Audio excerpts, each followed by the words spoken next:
Napaiyak, AJ Raval, martir kay Aljur. Hindi kayang ianal ang kasal dahil na rin kay Kylie. Umani ng samot-saring reaksyon ng mga naging pahayag ni Aljur Abrenica, kamakailan lamang dahil sa pagiging open nito patungkol sa kanilang co-parenting ni Kylie Padilla.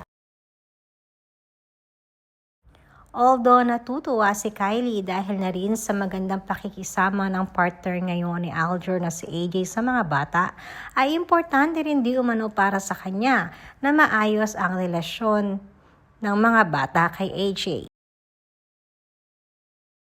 Kaya lamang ay naging palaisipan nga sa mga netizens ang naging desisyon ni Aljur at Kylie na huwag nang ipaanal muna ang kanilang kasal.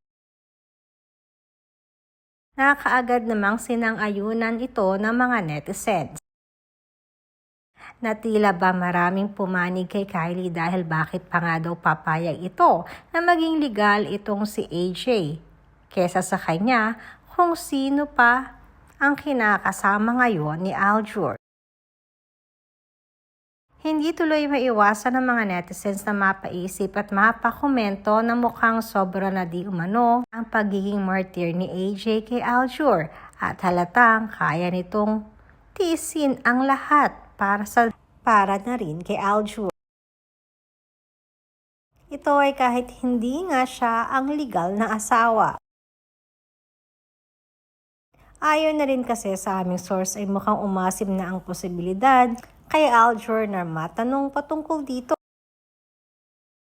Dahil halata naman di umano na sa tuwing may malaling na iba kay Kylie ay mukhang nag-iiba ang ihip ng hangin pagdating sa usapang pakikipag-anak. Madami rin nakakapansin na iba ang saya ni Kylie ngayon pagkasama itong si Jack Roberto.